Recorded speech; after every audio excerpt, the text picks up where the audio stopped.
का दोस्तों, भारत का नियंत्रक महालेखा परीक्षक यानी controller and auditor general of India, देखिए एक पद है, संविधान द्वारा इसे सृजन किया गया है। इस पद के बारे में यानी इस टॉपिक के बारे में आने से पहले मैं आप लोगों को एक बात बताना चाहूंगा कि भारत सरकार के पास जितने भी पैसा है, रुपया है, जो आता चाहे आयकर हो, इनकम टैक्स हो या उद्योग से हो या फिर किसी भी तरीके से यानी का ऋण व्यवस्था से हो, वो पैसा सरकार के पास तो आ जाती है, लेकिन उस पैसा का खर्च कैसे हो रहा है या सही जगह पे खर्च हुआ है या नहीं हुआ है, इसका कौन चेक करने वाले हैं?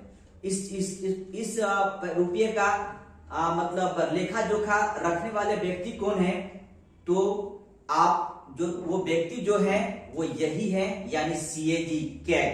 ठीक है, तो कैग के बारे में आज हम बात करेंगे। देखिए, कोई तो ऐसा व्यक्ति होना चाहिए जो हमारे पैसे का रखवाला हो। कहने का मतलब सरकार के पास जो भी पैसा है वो जनता का पैसा है। उस पैसा को अनलीगल तरीके से आप खर्च नहीं कर सकते हैं। तो अनलीगल तरीके से खर्च नहीं करते तो उसको देखने वाला कौन है? तो देखने वाला यही व्यक्ति है, यानी सीएजी कैग। तो आप इतना समझिए, संविधान द्वारा आज से नहीं, जब ब्रिटिश शासन मेरे पास था उस समय से कैग के बारे में लिखा गया है या संविधान में है हमारा। तो कैग के बारे में अभी से नहीं, लॉर्ड कैनिंग याद रखिए आप लोग। लॉर्ड कैनिंग जो सिपाही विद्रोह के समय हमारे यहाँ का गवर्नर, वो बाद में वायसराय भी बने, उस समय से ये महालेखा परीक्षक का पद का सृजन किया गया था या किया गया है। तो आप इतना समझिए कि कैग जो हमारे देश का पैसे का रखवाला है, आज हम लोग उसी के बारे में चर्चा करेंगे, देखेंगे, बात करेंगे। ठीक है दोस्तों, तो आप लोग वीडियो अच्छा लगे तो आप लोग शेयर करेंगे और कमेंट जरूर करेंगे। मैं आपके कमेंट को सहृदय रूप से स्वीकार करूंगा और चाहूंगा कि मैं आपके कमेंट का जवाब दे सकूं।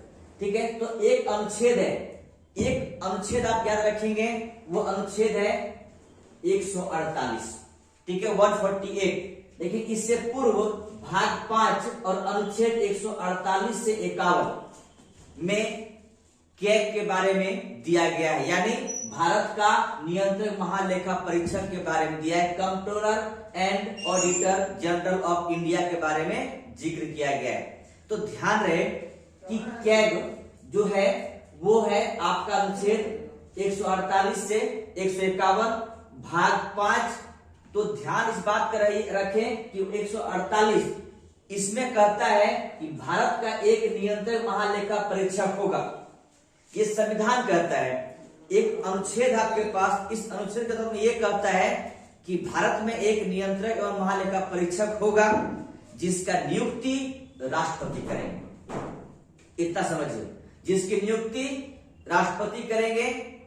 तो राष्ट्रपति करेंगे, किसको करेंगे, क्या योग्यताएं हैं, शपथ कौन दिलाएंगे, उसकी क्या वेतन है, हम लोग सब इनके बारे में चर्चा करने जा रहे हैं, देखने जा रहे हैं। ठीक है, तो देखिए, नियुक्ति राष्ट्रपति करेंगे, कोई बात नहीं, करना भी चाहिए। राष्ट्रपति हमारे पास सर्वसर्वा है तो वही करेंगे।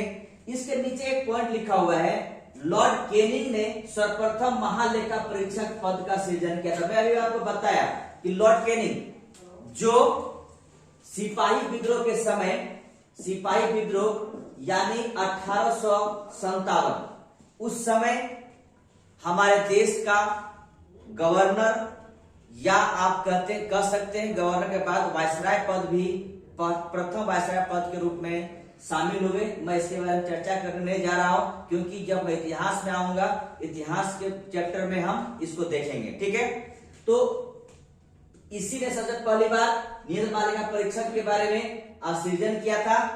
तो ये पद है, इस पद का बस इतना समझिएगा कि हमारे पैसे का रखवाला करने वाला एक पद है, जो है अनुच्छेद 148 में ये पद दिया गया। ठीक है, आगे वेतन एवं अन्य सेवा शर्तें, यानी सीएजी का वेतन का निर्धारण कैसे होगा, वेतन का निर्धारण कौन करने वाले हैं, या उनके सेवा शर्तों का निर्धारण कौन करने वाले हैं।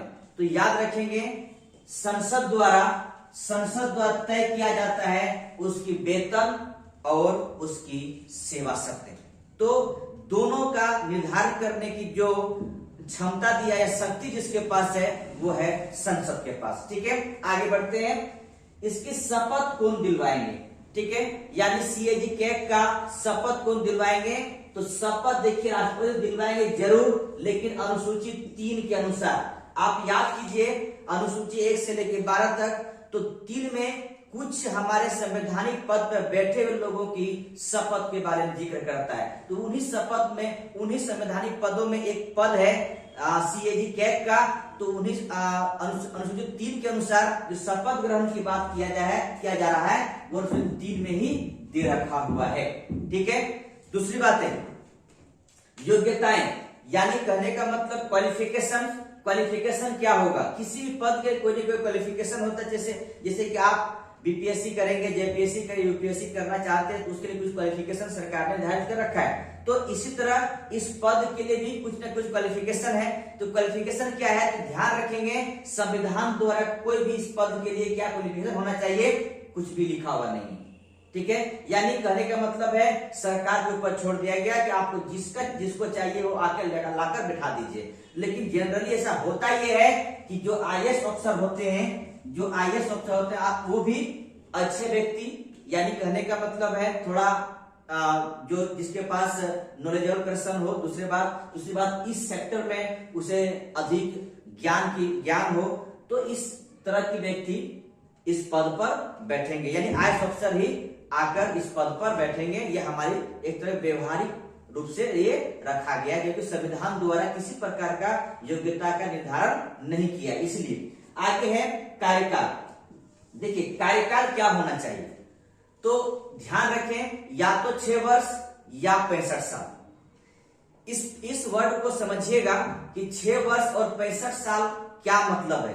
कहने का मतलब ये हुआ कि अगर पद 6 वर्ष का दिया हुआ है, उस व्यक्ति का एज 65 साल दिया हुआ है। कहने का मतलब अगर कोई व्यक्ति 55 साल में सीएजी बनते हैं, सीएजी का पद धारण करते हैं, तो उससे 6 वर्ष यानी 61 साल उम्र हो गया, वो आराम से 6 वर्ष काट सकते हैं, लेकिन कहने का मतलब पद पे रह सकते हैं। और कोई ऐसा व्यक्ति होंगे जो 60 साल में सीएजी का पद का धारण करते हैं, तो उससे उस व्यक्ति को 5 साल में ही, यानी दोनों मिलाकर 66 हो जाएगा।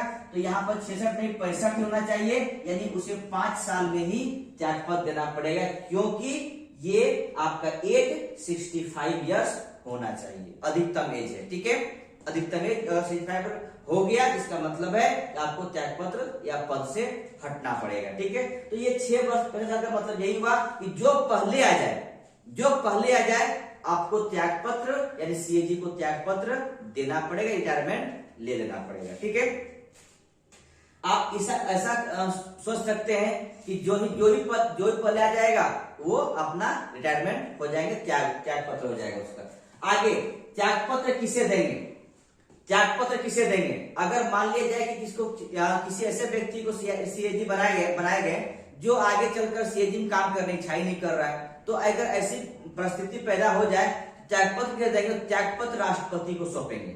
ध्यान रखेंगे, त्यागपत्र राष्ट्रपति को सौंपेंगे। और अगर उसे पद से हटाना हो तो कहने का मतलब है कि अगर मान लिया जाए, सपोज किया जाए कि ऐसे व्यक्ति सीएजी बना रहे सरकार द्वारा, कहने का मतलब देखिए पहली बात तो ये समझिएगा कि सीएजी का अलग बात है, नियुक्ति राष्ट्रपति करते हैं, लेकिन मशवरा सलाह कौन देते हैं, मंत्रिपरिषद।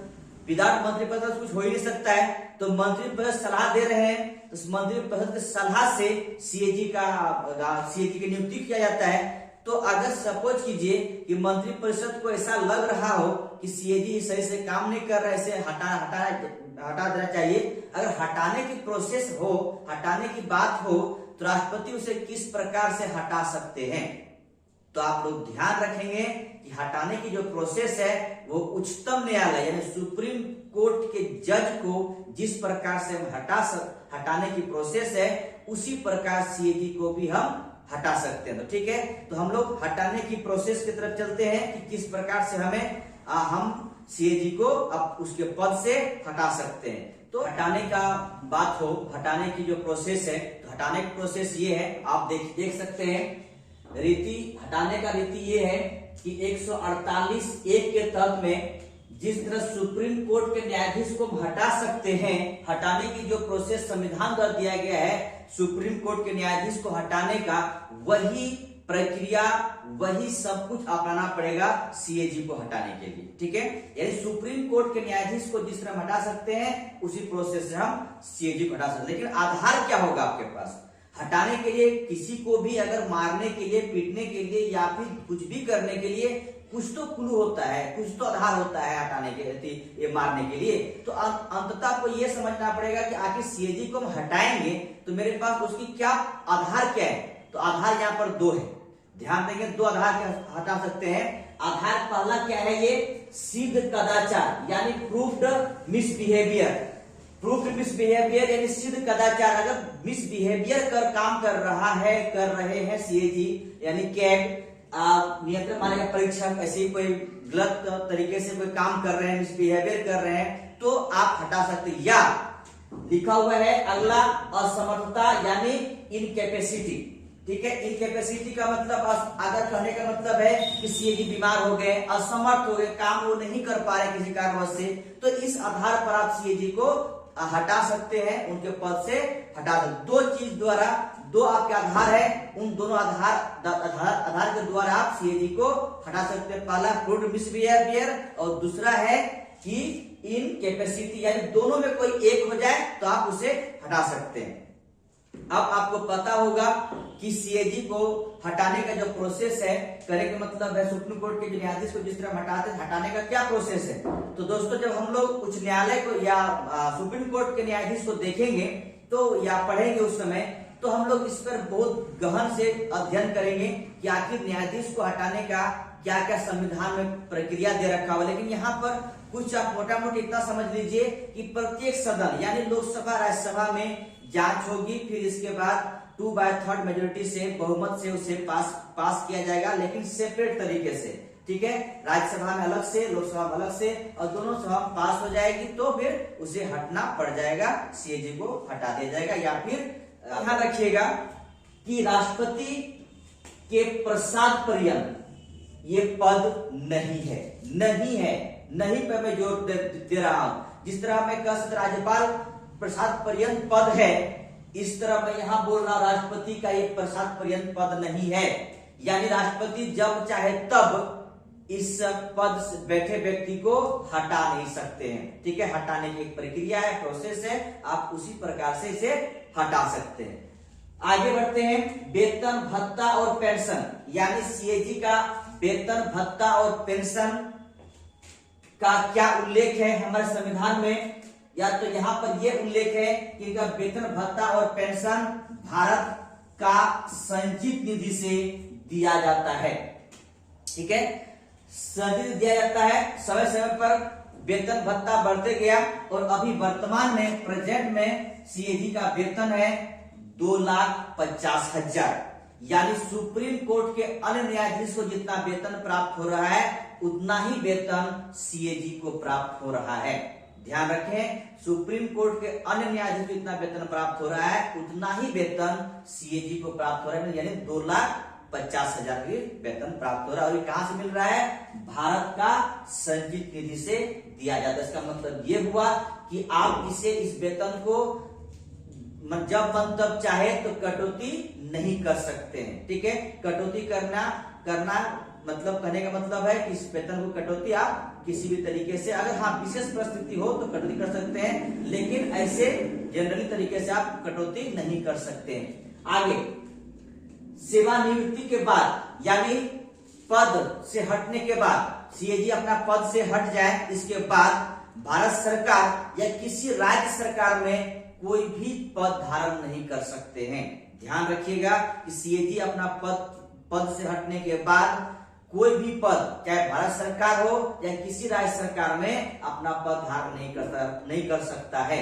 लेकिन एक नाम आपके जहन में आएगा, मन में आएगा, वो नाम है टी.एन. चतुर्वेदी।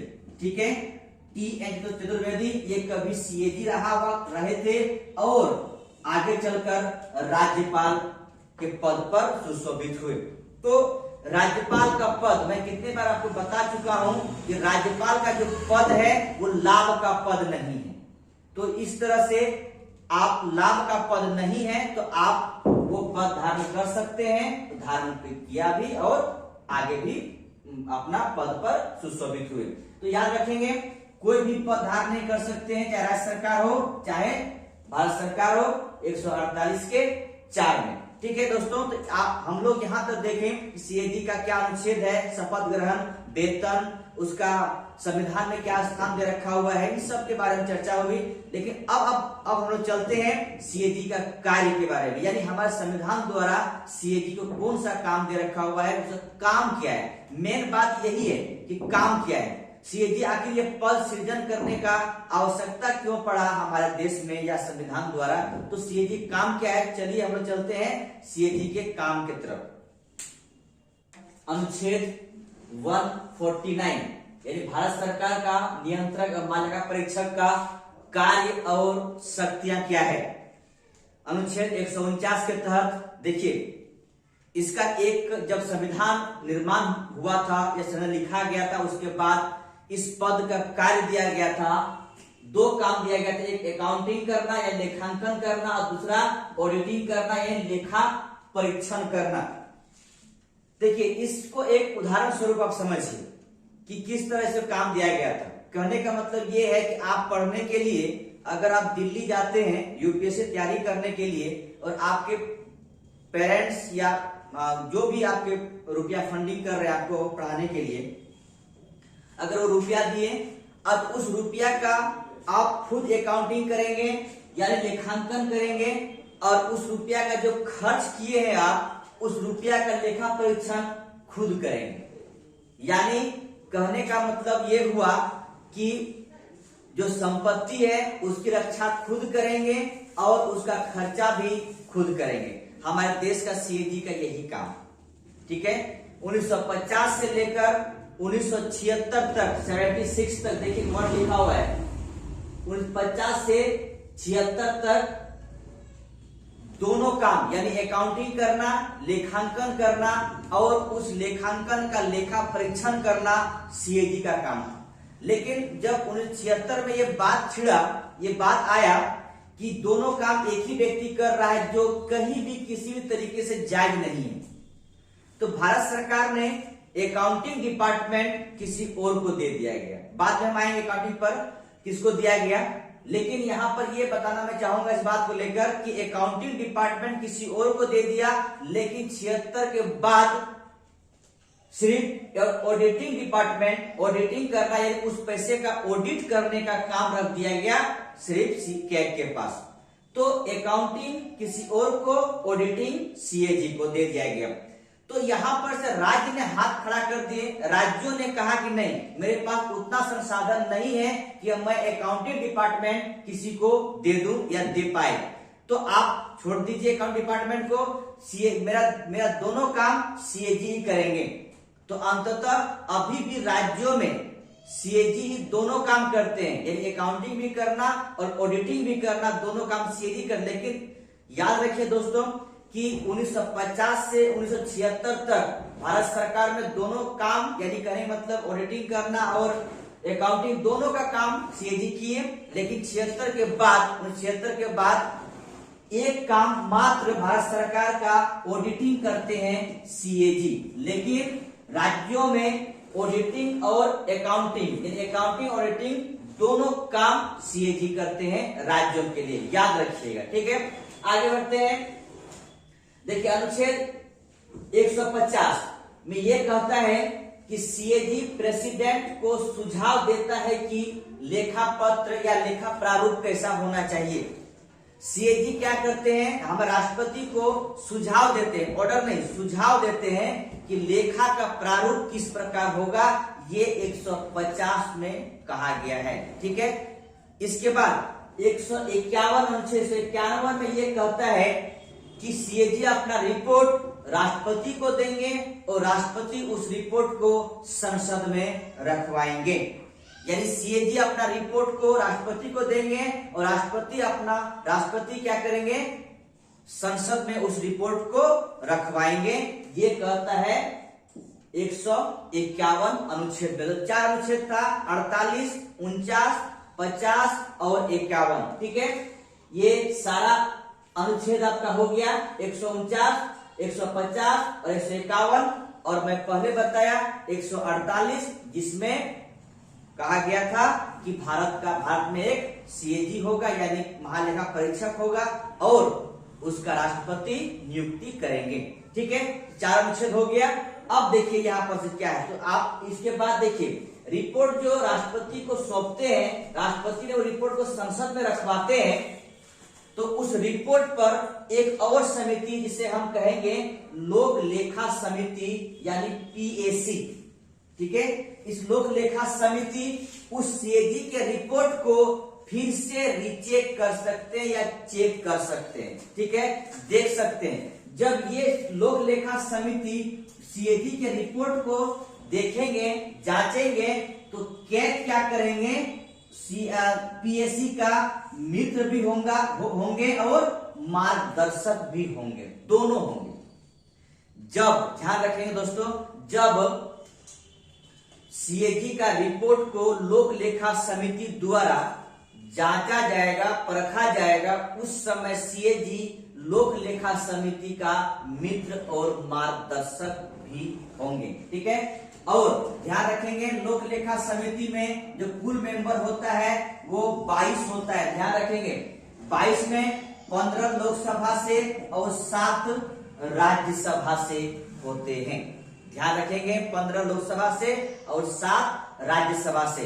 और एक अंतिम पॉइंट जो आपको मैंने बताया 1950 से 1976 तक अकाउंटिंग और ऑडिटिंग दोनों काम सीएजी ने किया भारत सरकार के लिए। लेकिन 1976 के बाद मात्र सिर्फ ऑडिटिंग करते हैं, तो फिर अकाउंटिंग कौन करते हैं, भारत सरकार का कोई तो होंगे।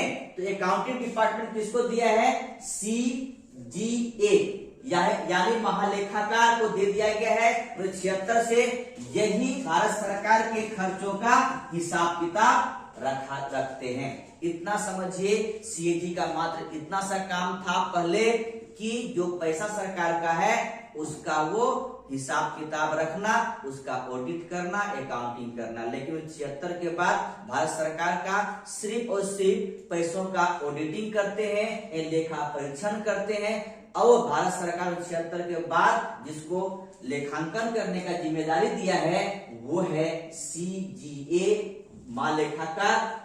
यही आप भारत सरकार के पैसों का, खर्चों का हिसाब किताब रखते हैं। लेकिन ऑडिट का काम दे दिया गया है। ऑडिट काम शुरू से सीएजी के पास था, तो आज भी उन्हीं के पास है। दोस्तों याद रखेंगे कि कमेंट कीजिएगा, शेयर कीजिएगा और सब्सक्राइब भी करेंगे।